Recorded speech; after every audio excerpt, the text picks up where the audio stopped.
El siguiente espacio es un programa de opinión. Clasificación A, apto para todo público. El análisis, la información, los temas de la actualidad y las tendencias están en una sola frecuencia. Frecuencia Política. Frecuencia Política. En tu radio, en tu compu, en tu celu, en tu tablet, aquí por la señal de Pichincha Universal. Comenzamos. Buenas tardes, amigos y amigas. Gracias por seguir Frecuencia Política aquí por la señal de Radio Pichincha Universal.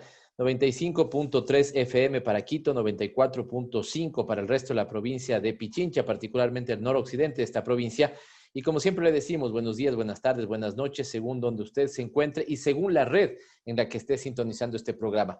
Nos puede seguir a través de las cuentas de Twitter, Pavel ML, Frecu Política, a través, evidentemente, de la página de Pichincha Universal, www.pichinchacomunicaciones.com.es, y le agradecemos por la cada vez más fiel audiencia que tenemos en el reprise de este programa los días domingos a las 9:30 de la noche por la cuenta de Facebook, Pavel Muñoz Asambleísta. Gracias por estar una vez más aquí con nosotros en esta ocasión, miércoles 16 de septiembre, haciendo este programa que, insisto, siempre busca llevar para usted lo mejor del análisis en términos políticos, económicos, sociales, culturales, cuando lo podemos hacer y nos animamos a hacerlo, para que usted sea el único que saque las conclusiones adecuadas respecto a los temas que se discuten en la coyuntura y la realidad nacional.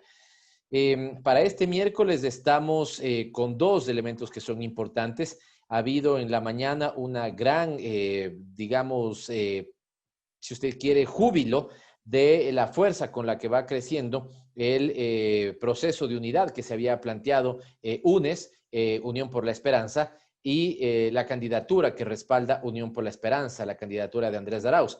La asamblea de UNES ha tenido lugar este día miércoles y las sorpresas han sido, digamos, magníficas para los seguidores de el proceso de unidad por la esperanza que representa a los sectores progresistas.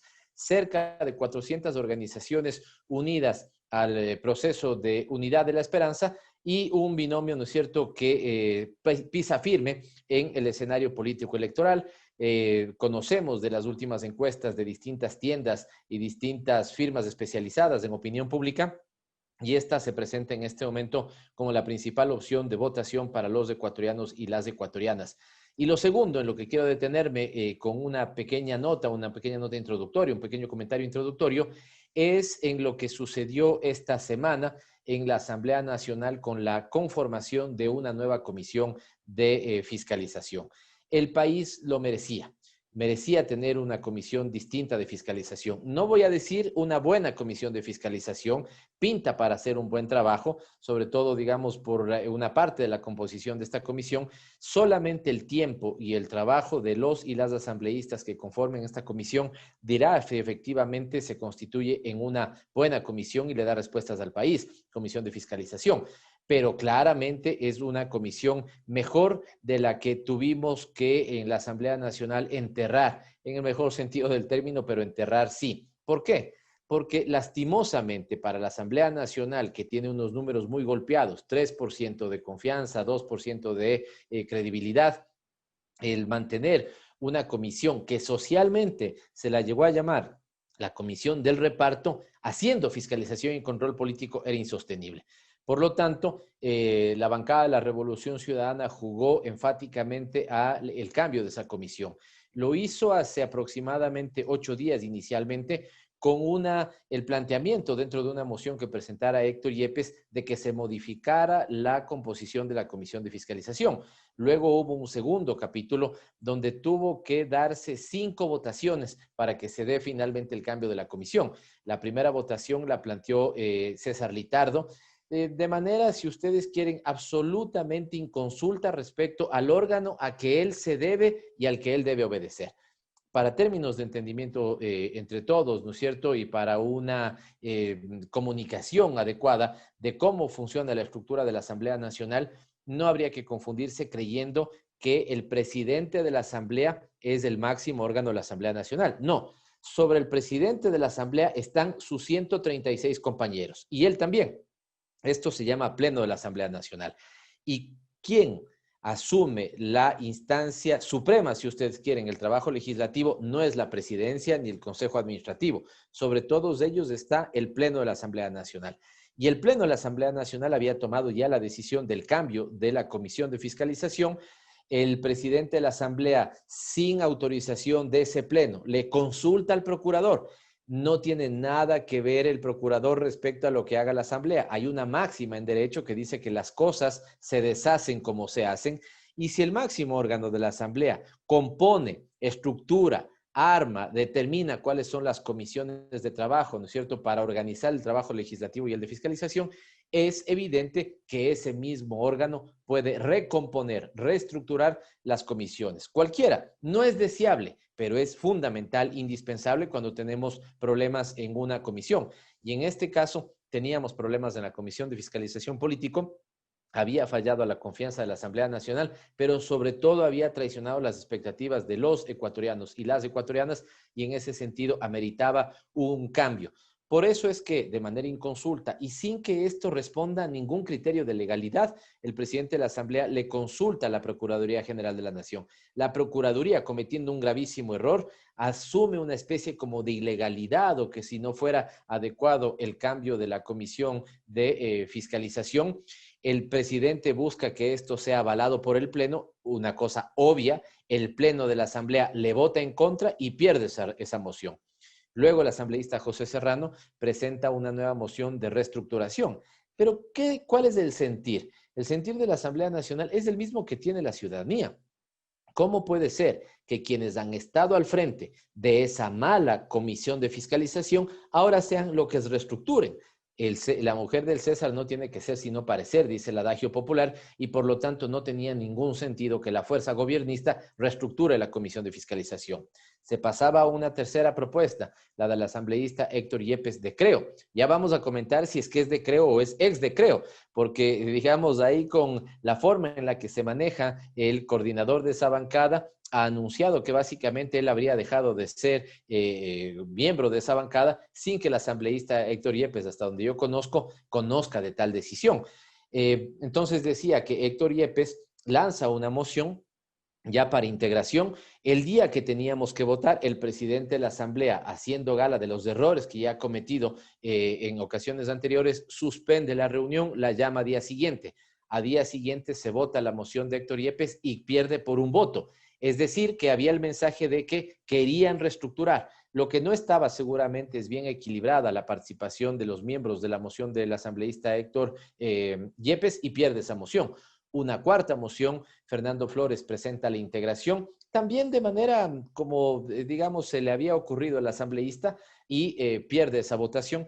Y finalmente yo presento como asambleísta también de la Revolución Ciudadana una quinta moción y termina pasando con 85 votos. Este es el segundo episodio que ya daba un piso claro. El piso que daba es que la Asamblea Nacional, sin lugar a dudas, había tomado la decisión de reestructurar a la Comisión de Fiscalización.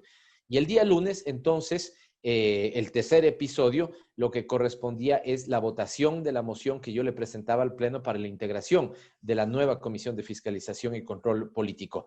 A las 3:30 estuvimos convocados. El presidente, haciendo gala de los errores que ya señalé, vuelve a suspender la sesión, la pasa para las 5:30 de la tarde. Al final se tomó cerca de 5 horas un proceso de negociación en la que quienes estuvieron negociando fueron ellos, las distintas bancadas. El proponente, en este caso que era yo, de la Revolución Ciudadana, nos llaman a último minuto a querer acordar, pero en realidad era querer, digamos, si ustedes quieren poner presión sobre estos elementos. Nosotros pudimos sostener no la moción que hubiéramos querido. Eso debo ser enfático, no la moción que hubiéramos querido, porque aquí tuvimos dos problemas importantes. Número uno, Creo no quería el cambio de los miembros de la comisión. Quería el mismo asambleísta Pachala y el asambleísta Vera seguir siendo parte de esa comisión, y no tenía sentido, porque el Pleno había aprobado la reestructuración. Esto significaría o debería significar cambio pleno de sus integrantes. Y lo otro es que me parece que la composición no refleja exactamente cómo está conformada en este momento la Asamblea Nacional. Vamos a conversar de esto con nuestro invitado, de los dos elementos, pero esto entorpecía que podamos llegar a un acuerdo. Por lo tanto, al final, buscando no fallarle a los mandantes que querían el cambio de la comisión, buscando que el cambio de la comisión sea integral respecto a sus miembros. Logramos con la moción que hice cambiar la comisión, cambiar integralmente a todos sus miembros, pero no me llega a convencer al 100% porque creo que la composición hubiera podido ser de otra forma. De todas maneras, si tomamos en cuenta el punto de partida, que es esa vergonzosa Comisión de Fiscalización y Control Político, evidentemente la que estamos inaugurando ahora es claramente una comisión bastante mejor y le ponemos a ellos y les exigimos a ellos, asambleístas, hombres y mujeres, el darle respuestas claras y contundentes a la ciudadanía sobre los procesos de fiscalización y les deseamos a sus integrantes suerte para que el trabajo de fiscalización pueda hacerse a la altura de lo que el pueblo ecuatoriano requiere. Esta la nota introductoria que queríamos hacer. El saludo de siempre también para Paulina Enríquez en la producción, el equipo, en este caso con Eduardo Díaz, que nos ayuda en controles del magnífico equipo de producción de Radio Pichincha Universal. Y estamos en este programa Frecuencia Política. Vamos al plato fuerte del día de hoy, que como siempre es la entrevista. Así que nos tomamos una pausa nada más, una cortina, para darle la bienvenida a nuestro gran invitado. Los protagonistas de la información aquí en nuestra cabina, en Frecuencia Política. Dialogando con... Gracias por seguir con nosotros en Frecuencia Política y como lo anunciábamos en nuestra pausa, está con nosotros Byron Valle, asambleísta por la provincia de Guayas, de esos guayacos de cepa, a pesar de que entiendo que seguramente nació en Manabí. Él es licenciado en Ciencias de la Educación, defensor de los derechos humanos, particularmente de los derechos de los trabajadores. En el 2013 fue asambleísta por Guayas, Distrito 1, y en el 2017 fue reelecto, también por la provincia de Guayas. El día de ayer y el día de hoy se ha posesionado ya como miembro de la nueva Comisión de Fiscalización y Control Político de la Asamblea Nacional. Querido Byron, gracias por estar aquí con nosotros. Qué bueno que hayas podido aceptar nuestra invitación. Buenas noches, buenas tardes, Pavel. Un saludo muy fraterno a toda la audiencia de Frecuencia Política de Radio Universal, ¿no? Muchísimas gracias también por la invitación y por permitirnos participar en este espacio. Bueno, primero voy a empezar, siempre trato de conocer, que la gente conozca primero a la persona y quiero saber desde cuándo estás incorporado en política, Byron. Y voy a hacer una confesión a la gente que nos sigue. En alguna reunión, estábamos esperando el inicio de una reunión, estábamos con Byron y estaban un par de asambleístas. Llegó en ese momento el asambleísta también de Guayas, Henry Cucalón, del Partido Social Cristiano. Y me dice a mí, siempre he querido llevarle a este señor a las filas del Partido Social Cristiano. Nunca le hemos podido ganar una elección porque este señor ha sido un trabajo territorial excepcional. Y eso es lo que creo que la mayoría de los guayacenses y los guayaquileños, en este caso, y guayaquileñas, Byron, reconocen de ti. ¿Desde cuándo en la política? Y es cierto que tienes ese gran trabajo territorial que todo el mundo reconoce. A ver, bueno, te voy a comentar algo. O sea, yo te digo que soy muy apasionado de la política desde mi niñez, ¿no? Y cuando ya tuve la potestad como un ser humano que tiene todos sus derechos a los 18 años, lo primero que hice fue involucrarme en el Partido Socialista. Y desde ahí yo he estado involucrado siempre en la izquierda. He venido militando, ¿no? La verdad es que no, en ese tiempo no tenía intenciones de tener estos espacios de participación, de ser candidato, pero sí me gustaba ser militante. Me ha llamado la atención siempre la política de izquierda y en el caminar pues he descubierto que más que de ser de izquierda, me considero más bien que soy progresista, ¿no? Me gusta el progreso para la sociedad, el respeto a los derechos, como tú has dicho, o sea, es una de mis pasiones y la verdad es que le he dedicado mucho tiempo a la política y sobre todo también a la enseñanza, pues yo he tratado de compartir en mi vida a la enseñanza y a la participación política, pero la verdad es que la llevo en la sangre y es uno de los elementos o de las actividades que hago que realmente me apasionan. No trabajo, yo me divierto. O sea, cuando hago algo en la política o en la enseñanza, en las dos cosas, creo que tuve la suerte de escoger estas dos actividades. La verdad es que no las escogí al azar, se me presentaron por delante. Tuve yo creo quizás el olfato para poder asimilarlas, como hacerlas partes de mi vida. Y la verdad es que me siento, digamos, que elegir lo correcto, ¿no? Me siento bien cada vez que enseño en un aula universitaria o en un colegio, donde sea, o cada vez que estoy dentro de lo que es la participación política, la verdad es que me siento en mi ancha, me siento súper que bien. Y o sea, te digo algo, o sea, yo no trabajo, o sea, simplemente me siento que me estoy divirtiendo, ¿no? Me divierto en un aula dando clases y me divierto también haciendo mi trabajo político. ya sea en estructura como militante o en cargos que por alguna razón pues te han encomendado.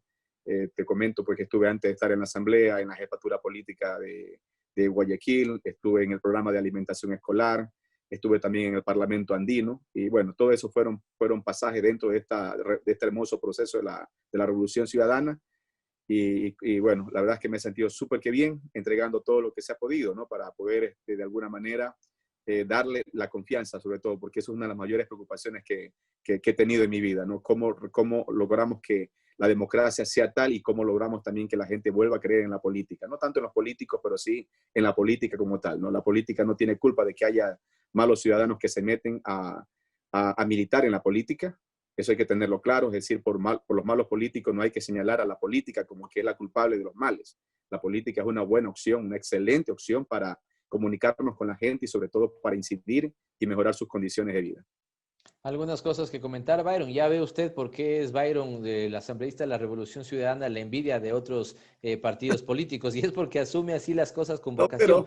No es del peso de hacer la política, sino más bien de disfrutarla, de vivirla, de sentir a carne viva, digamos, ¿no es cierto?, a flor de piel, el tema del contacto con la gente, de saber y entender sus necesidades. Y eso reconocemos todos los que somos sus compañeros de Byron Valle. Entonces, Byron, eres como esos militantes de izquierda que dices que desde pequeño sentiste que el corazón te latía a la izquierda y la sangre era roja, entonces. Era roja, sin opción a cambiarla, hermano, de color, o sea, eso es claro, ¿no? Pero me has hecho reír de la anécdota de Henry Cucalón, ¿no? Me dijiste. Claro, no te acuerdas de eso. Él dice, a Byron no le hemos podido ganar porque hace un trabajo político excepcional. Pero lo otro, Byron... Lo que me hace reír es que me haya querido llevar a la fila social cristiana, o sea, eso me causa risa.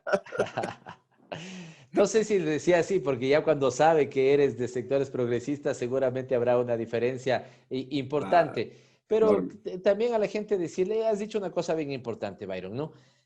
Yo sostengo que a veces hacemos una política de la lucecita roja, ¿no? Cuando se prende hay una cámara, la gente busca hacer el espectáculo, el show, pero también entre hay algunos con los que yo tengo diferencias, pero que serán nunca irreconciliables siempre, sobre todo cuando hay malas formas. Pero yo reconozco que tengo adversarios políticos con los que les tengo mucho respeto, consideración y puedo conversar. Y así lo hacíamos en esa ocasión con Henry Cucalón. En la enseñanza, decías, sea en aula de colegio, sea en universidad, ¿a qué nomás has enseñado, Byron? Bueno, yo soy especializado en lenguaje, comunicación y literatura, ¿no? Tengo una licenciatura, tengo una especialización y tengo también un masterado en eso. O sea, todo en docencia, esos son mis temas, pero sobre todo el tema de la comunicación, la enseñanza del lenguaje, ¿no? Eso es una tarea que considero que es clave en el aprendizaje, clave en el desarrollo mismo de la persona. Tú puedes carecer a lo mejor de carecer de muchos conocimientos en la vida, pero si el que no sabe comunicarse está condenado al fracaso. Yo considero que una herramienta súper potente, y en eso he consagrado todo mi esfuerzo, o sea, para que las personas que he tenido el gusto de ponerme al frente en calidad de catedrático o profesor, poder darles las mejores herramientas que aprendan a comunicarse, ¿no? Más allá de saliéndonos un poco de las normas, de tantas leyes que nos dan, así como la Asamblea crea, igual también la Academia Real de la Lengua también genera un montón de cuestiones que a veces pues, no terminan ser bien asimiladas por la gente. Yo creo que la gente más aprende en su práctica cotidiana, pero es digamos, un elemento sumamente importante, sobre todo la tarea que tiene un profesor de lenguaje de aprender que sus estudiantes aprendan a leer bien, ¿no? Aprender a leer, es decir, es una tarea súper, digamos, muy dinámica, ¿no? O sea, te metes con mucha fuerza. Hoy día tenemos una gran cantidad de herramientas y poner esas estrategias a disposición de los estudiantes pues, es un verdadero placer, porque es una tarea importante. El que no aprende a leer, el que no aprende, digamos, está condenado a muchas cosas. Entonces, en ese sentido, el mismo de poder expresarnos de la manera adecuada y en los espacios adecuados, eso también es fundamental. Bueno, pasa a segundo plano ya en estos momentos el tema de la redacción, un poco el tema de la expresión escrita, ¿no?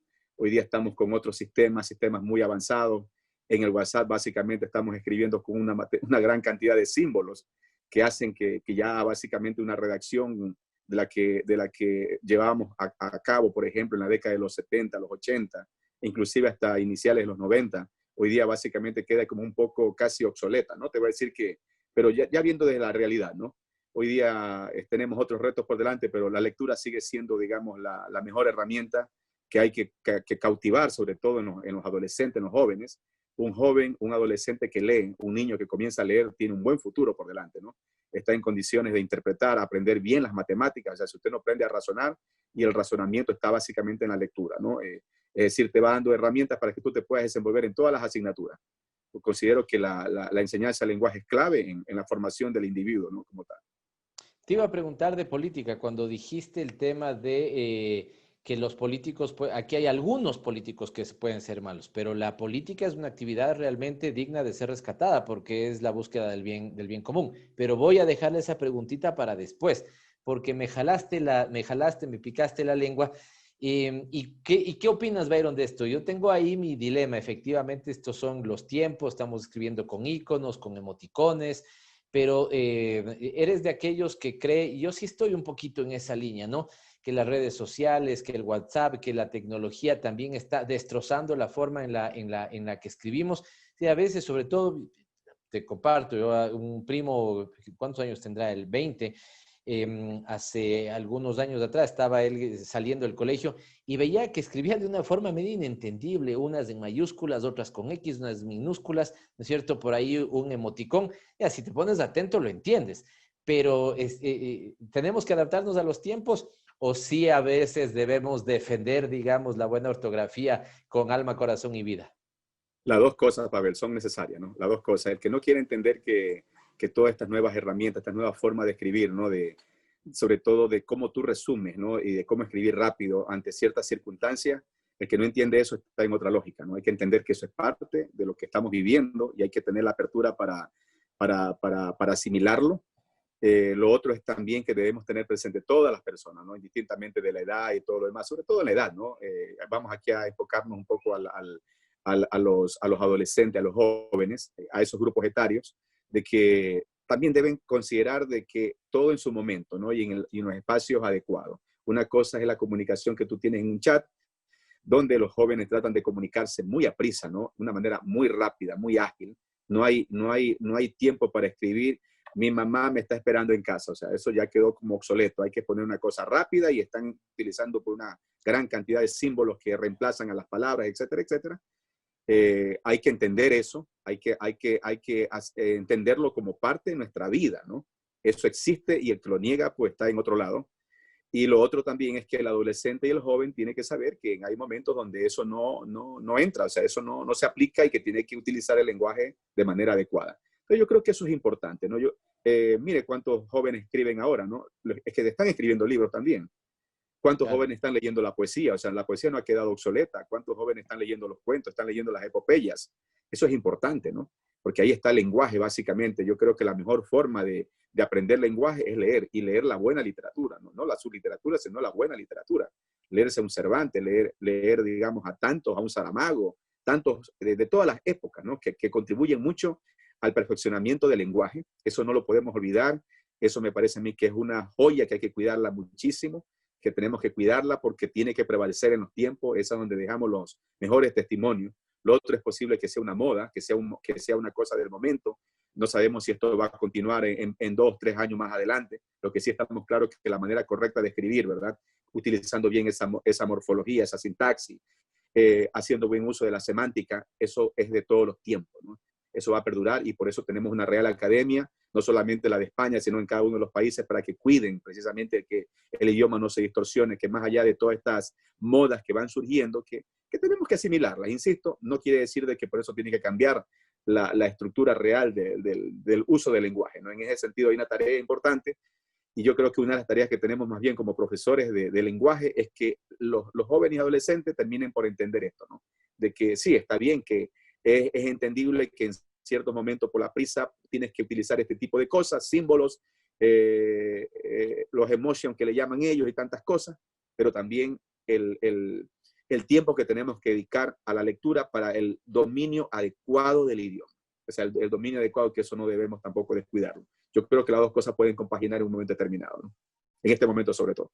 Te voy a contestar con un pulgar arriba, entonces, esta parte, querido Byron, y no sigo conversando con esto, voy nuevamente al tema de la política, pero solamente te dejo dicho a ti, si no lo has visto, que hay una serie que acaba de salir, me parece que es un documental sobre las redes sociales de Netflix, valdría la pena verle, porque sí hay un debate, ¿no? De alguna u otra manera, cuando este es el debate alrededor de las redes sociales, cómo está cambiando también la forma de funcionamiento de nuestro cerebro.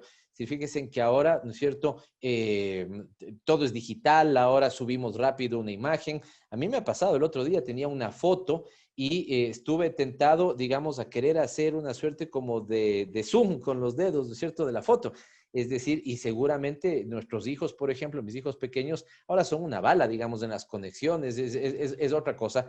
El gran debate será si está cambiando para bien o para mal la forma de funcionamiento de nuestro cerebro, pero eso conversaremos en otro momento con nuestro querido Byron Valle. A pesar de que me quedaría conversando de esto, Byron, creo que tú y yo necesitamos un poco Es que es más apasionante relajar. en estos momentos, hermano, que hablarme de comisión y todo lo demás.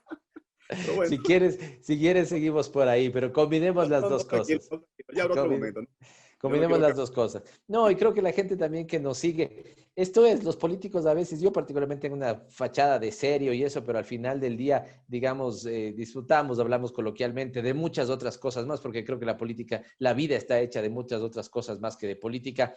Pero bueno, estamos conversando de manera grata con nuestro compañero y amigo Byron Valle. Creo que quieres A decirme ver, algo a ver, rapidito y voy a un corte. sí, sí, termino con esto, ¿no? Solamente yo te pregunto, o sea, preguntémonos todos, cuando estamos con 100 mensajes en un WhatsApp, ¿no? Tenemos 100 mensajes y tenemos que responder todo. Créeme que solamente decirte un fuerte abrazo te demoras, que es más fácil si el abrazo ya está hecho en el emoji. O sea, entonces tú coges el abrazo rápido y con eso te estás ahorrando un montón de cosas. O sea, hay Claro. circunstancias y circunstancias, ¿no? Yo te digo sinceramente, yo no estoy cerrado. Yo soy un defensor del lenguaje, pero también soy muy, digamos, creo mucho en que hay circunstancias, hay momentos, vivimos momentos de prisa, ¿no? Son momentos de prisa, es decir, momentos que no hay tanto, hay veces momentos que tú tienes tantas cosas en tu vida que no tienes mucho tiempo como para estar redactando de la manera con la sintaxis adecuada, con la ortografía, con un montón de cosas, y coges un símbolo y envías, y con eso también estás transmitiendo mensajes. Yo creo que las dos cosas pueden coexistir, pero insisto, o sea, el reto que tenemos como seres humanos es que nuestro lenguaje mantenga siempre esa premisa, ¿no? Eso digamos, de ser un lenguaje claro, un lenguaje que permita comunicarnos de manera adecuada, y sobre todo el compromiso que tenemos los hablantes de mantenerlo intacto, no mantenerlo incólume. Y yo creo que cuando tú utilizas en un espacio donde prevalece la comunicación coloquial y envías un abrazo y envías el símbolo de abrazo, tú no estás atentando precisamente ni estás dañando el idioma, porque se sobreentiende que se lo está enviando a una persona de mucha confianza, a una persona muy allegada a ti, y es que es un momento de prisa también, ¿no? Entonces yo creo que eso hay que tenerlo claro, y que cuando estamos con los formalismos, por supuesto, tenemos que hacer todo el esfuerzo para que nuestro idioma, el manejo del idioma, pues y el uso sobre todo, sea de la manera más correcta, ¿no? Seguimos en Dialogando con Byron Valle, ya lo dijimos, asambleísta por Guayas de la Revolución Ciudadana, especialista en literatura, los temas del lenguaje, y nos pusimos a hablar por ahí. Pero tú decías, Byron, y ya me voy a tener que tentar porque a nuestro público también le gusta la política, voy a tener que regresar a una cosa que señalaste y desde ahí analizar un poco la coyuntura. Decías con acierto, Byron, y lo hemos dicho en este programa, que a mí me parece que los sectores conservadores y los sectores de la derecha tienen una estrategia marcada. Y esa estrategia marcada es mostrar a la política como un escenario pestilente, ¿no es cierto? Que todo es bronca, que todo es corrupción, que nada funciona. ¿Para qué? Para que la gente, ¿no es cierto? Sobre todo los jóvenes que pudieran estar tentados con la política, dicen, ¿para qué me voy a meter en la política si ahí pelean, si todo eso es corrupción? Pero bueno fuera que ellos que fomentan ese debate salgan también de la política. A mí me da la sensación que a ratos generan ese escenario, esa discusión, ese discurso para sacar al resto y quedarse ellos gobernando de la política. Por eso decías una cosa muy importante. Distingamos. Puede haber pocos políticos malos, pero la política, en tanto búsqueda del bien común, es una actividad, digamos, en la que todos deberíamos también estar involucrados, Byron. Sí, yo creo fehacientemente que la política es el arte de servir. O sea, eso yo jamás me lo van a cambiar. Lo creí desde muy joven y lo sigo creyendo, ¿no? Y por eso me he mantenido, y considero que es un espacio muy adecuado para tú poder acercarte a la sociedad, para acercarte a la gente, ponerte en los zapatos de la gente, poder incidir en la cotidianidad de la gente, que ese es el reto que tiene todo político, ¿no? Y por supuesto también yo jamás he dejado de señalar a los malos políticos. O sea, la política no tiene culpa de que la gente que no tiene digamos, esa convicción para servir, se meta, ¿no? Se meta a las filas de los partidos políticos, se haga elegir para ocupar ciertas dignidades, y una vez que llega a esos puestos se olvida completamente de la gente. O sea, la política no es culpable de eso, ¿no? De eso echémonos la culpa realmente a los malos ciudadanos y sobre todo a quienes conducen las organizaciones políticas, que a veces prefieren más el marketing, prefieren el buen cuadro para conseguir los votos y no están precisamente preocupados por poner en representación de esos partidos a los ciudadanos que mejor puedan hacer que servir a la gente. Entonces, en ese sentido, yo creo que es clarísimo.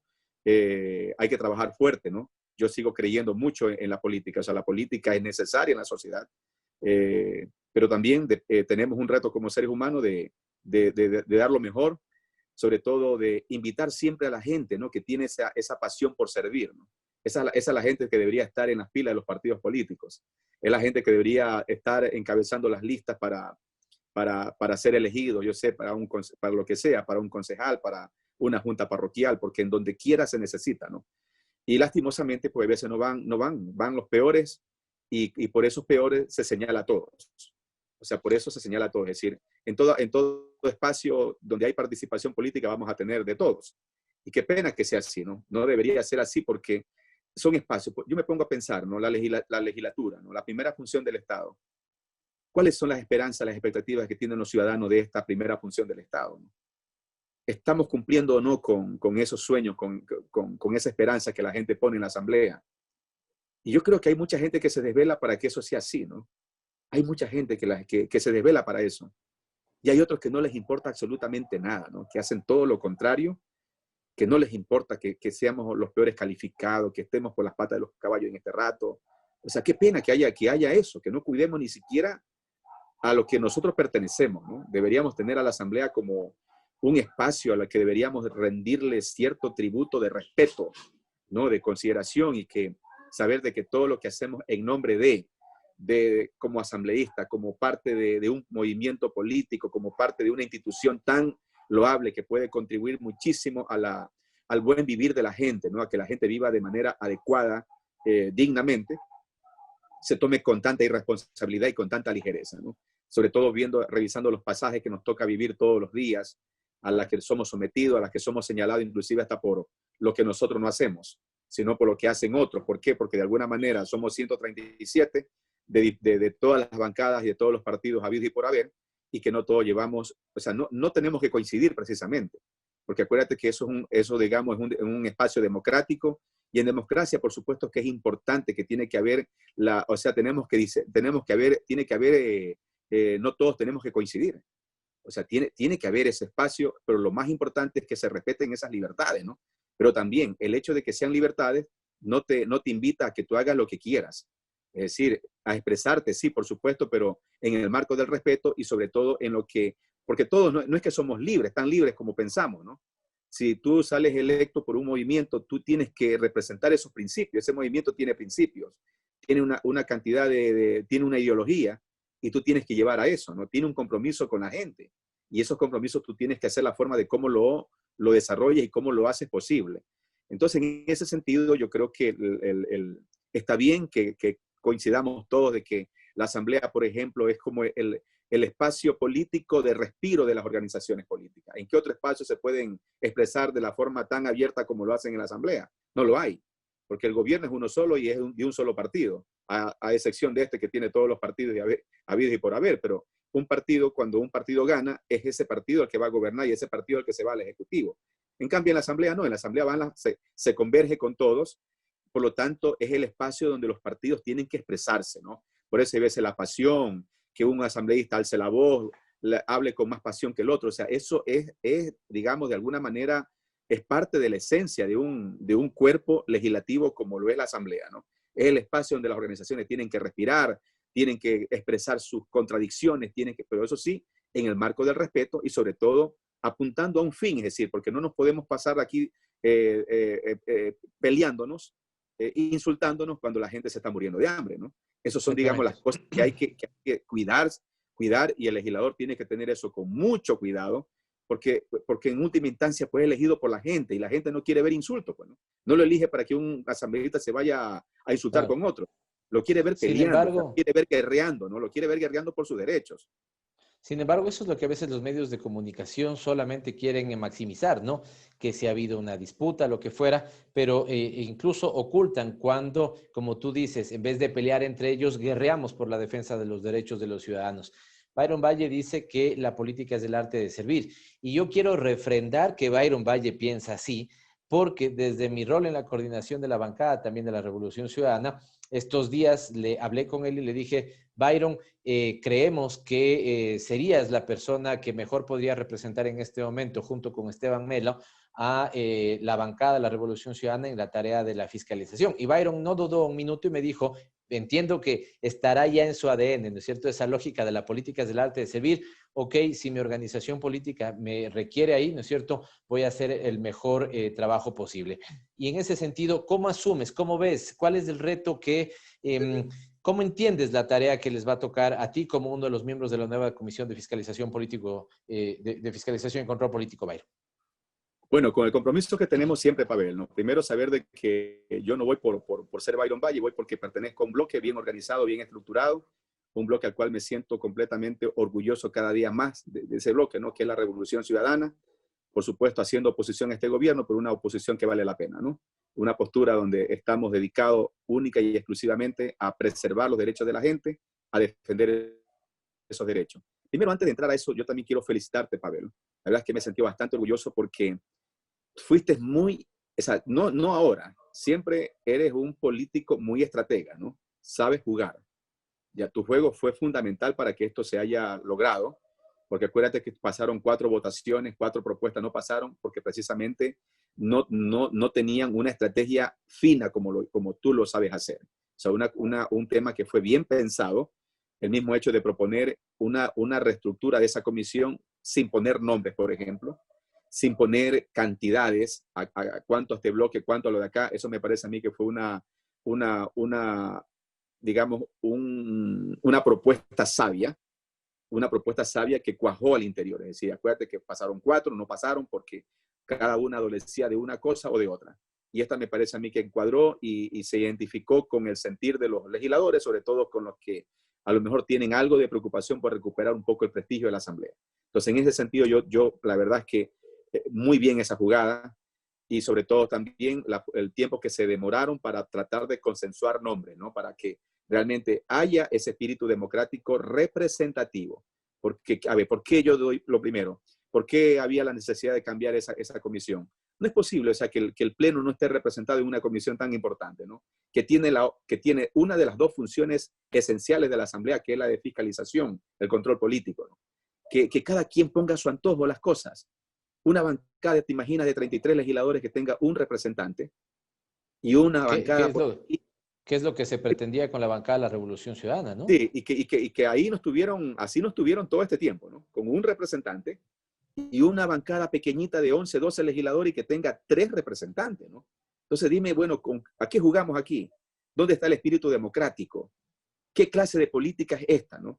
Y eso yo realmente hace de que esa comisión tenga, digamos, el rechazo, ¿no? Que sea rechazada porque partiendo de ese principio, porque no estamos ahí porque yo quiero, porque tú quieres o porque quiere el asambleísta de tal partido político, ¿no?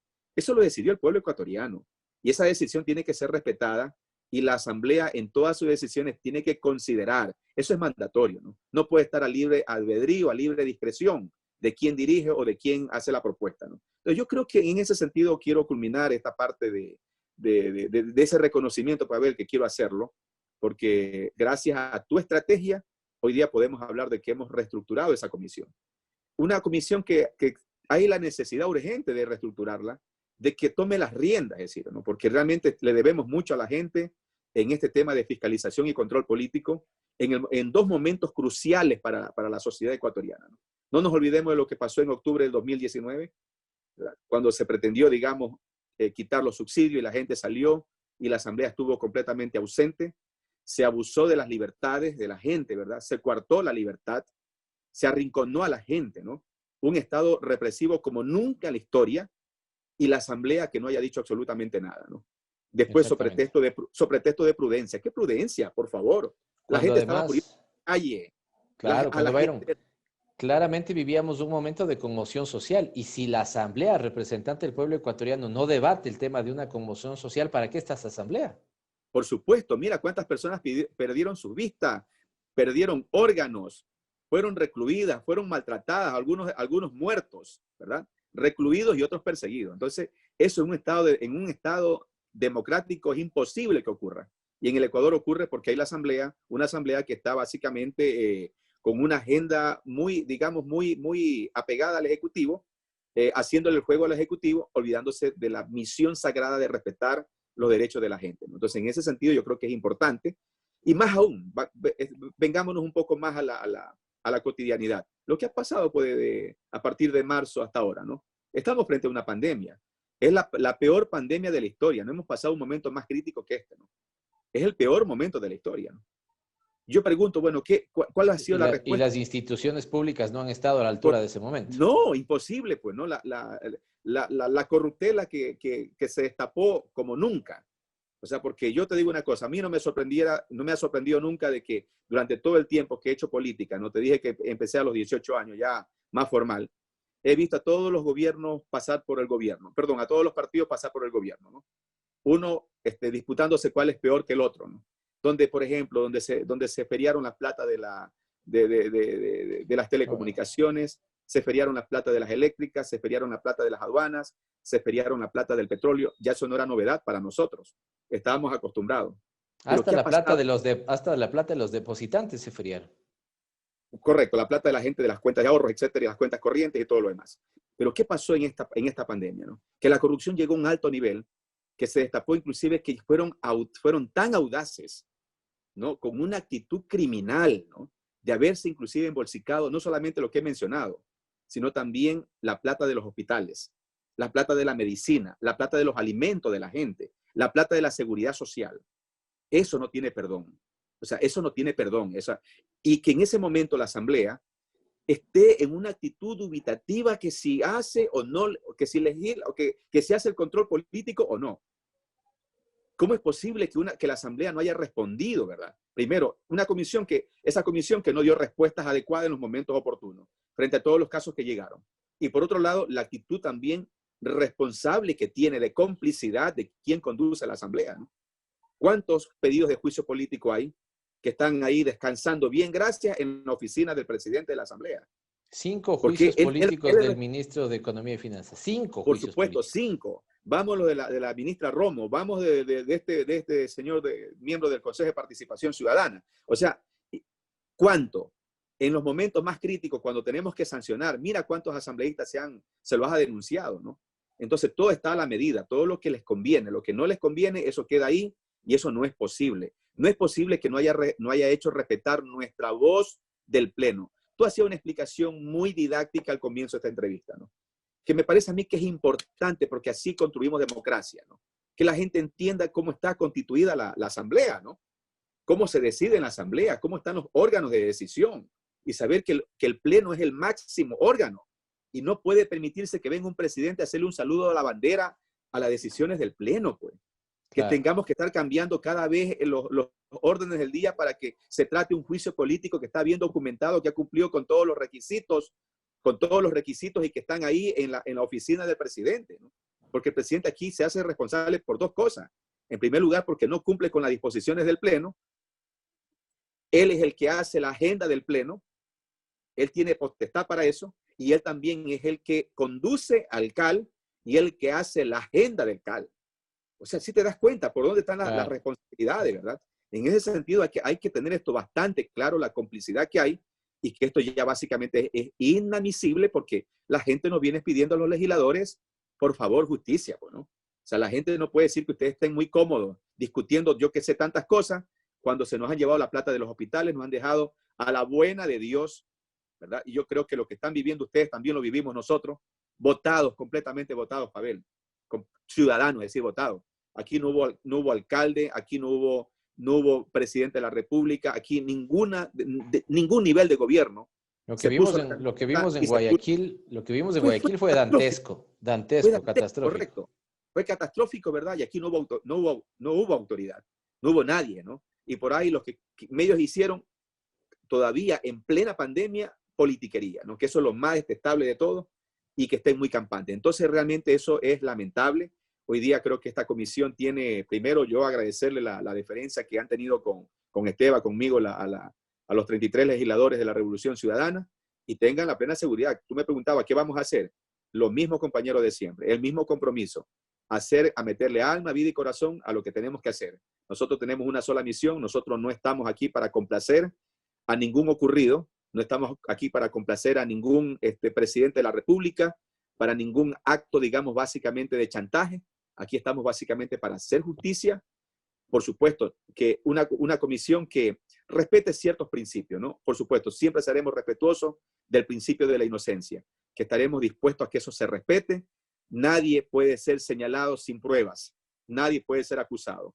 Es decir, a que esa comisión investigue, que no deje de investigar, ¿verdad? Y que no condene sobre todo a quien no tiene que condenar. O sea, en ese sentido creo que es nuestro compromiso de que haya una fiscalización sumamente seria, responsable, ¿verdad? Porque eso es lo que esperan los ciudadanos de nosotros.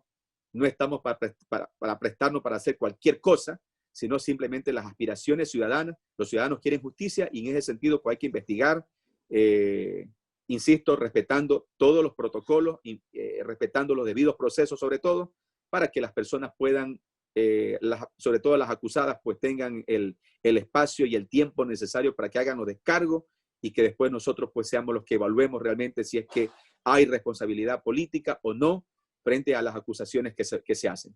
Ese es el compromiso que yo quería comprometerme, me he comprometido con el bloque y lo vamos a hacer ante los ciudadanos, a no sucumbir ni a amenazas, ni a chantaje, ni a nada. O sea, aquí yo tener claro, los 33 legisladores hemos dicho claramente que nosotros nos debemos al voto de los ciudadanos de los territorios a los que representamos. Ya, eso para nosotros es la máxima, los ciudadanos son nuestros comandantes, a ellos nos debemos y a ellos les tenemos que responder. Nosotros no tenemos que rendirle cuenta absolutamente aquí a ningún ministro. Peor, sobre todo lo que ha estado pasando, lo vergonzoso de que sean los ministros ahora los que tengan que hacer hasta comunicación para decirle al presidente de la Asamblea, ya manda pues el juicio político mío que está ahí en tu oficina, mándalo a la comisión. Eso sí es, créanme, lo más denigrante, lo más bochornoso y vergonzoso, y esperamos que estas cosas, estos pasajes no los volvamos a vivir nunca más, nunca más. Gracias, Byron Valle, él ha estado con nosotros, usted le ha escuchado, esa es su forma de sentir, su forma de entender y también su forma de entender la política como un servicio. Se compromete no solamente, digamos, con sus mandantes, sino con todo el pueblo ecuatoriano a darle respuestas que el país necesita. Y el país quiere respuestas sobre si se repartieron o no y quién repartió los hospitales.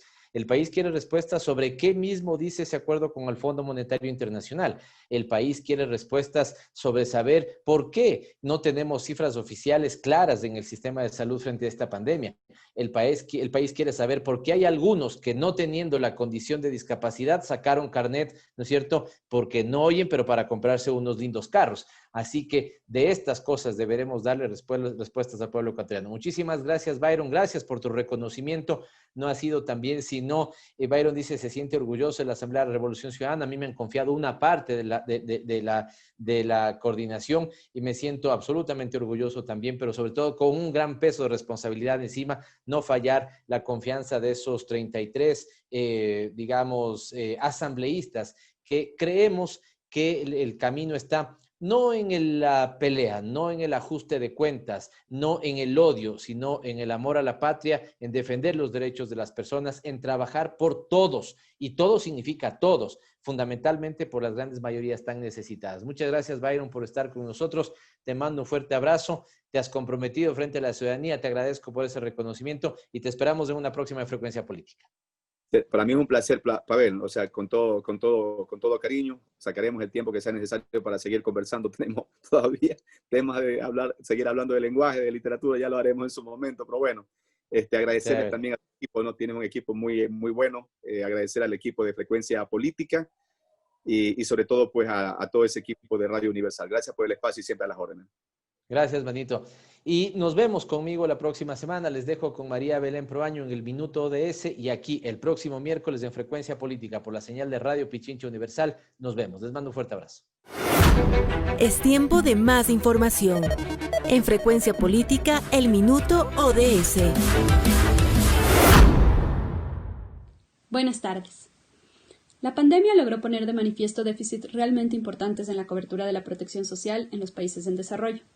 La única manera de lograr sostener la recuperación y prevenir futuras crisis es que los países transformen estas medidas especiales en sistemas de protección social integrales. Estos sistemas no solo permiten proteger a las personas que habitualmente se consideran beneficiarias, sino a todos los miembros de la sociedad. Aunque el virus no discrimina entre ricos y pobres, sus repercusiones son sumamente desiguales. El 55% de la población mundial, 4.000 millones de personas, carecen de seguro social y de asistencia social. A nivel mundial, solo el 20% de las personas desempleadas tiene derecho a una prestación de desempleo y en algunos lugares la cobertura es inclusive inferior. Algunas de las medidas que se han propuesto para hacer frente a la emergencia y a la par fortalecer los sistemas de protección social es, por ejemplo, aumentar la seguridad de los ingresos mediante transferencias de dinero, incrementando los niveles de las prestaciones o ampliando la cobertura con nuevos programas. También se sugiere coordinar más sistemáticamente las políticas de empleo y de protección social para promover que la recuperación sea sostenible. Sin embargo, la mayoría de los países afrontan limitaciones presupuestarias graves y con ello su capacidad de respuesta es mucho menor. En un reciente artículo de la OIT se habla de opciones para lograr este financiamiento. Entre algunas se destacan los préstamos del Banco Central al Estado, algo tan satanizado en el Ecuador, y aumentar los ingresos fiscales mediante impuestos al patrimonio. En general, se busca que los financiamientos externos no tengan condiciones políticas y se habla de una nueva emisión a gran escala de los derechos especiales de giro para generar liquidez inmediata. En la medida de lo posible, la respuesta de los gobiernos debería ser elaborar una respuesta para fortalecer los sistemas de protección social a más largo plazo, acelerar el establecimiento universal de estos sistemas, incluso mediante un apoyo en la transición de la economía informal a la formal. Soy María Belén Proaño y este fue el Minuto ODS. Gracias a todos por permitirnos llegar una vez más a sus hogares por la señal de Pichincha Universal en la 95.3 en Quito y en la 94.5 en el noroccidente de Pichincha. Recuerden nuestro reprise en Facebook el domingo a las 21:30 en la cuenta de Pavel Muñoz Asambleísta. Los esperamos. Gracias por acompañarnos. Aquí termina Frecuencia Política. Hasta la próxima semana. Este fue un programa de opinión. Clasificación A, apto para todo público.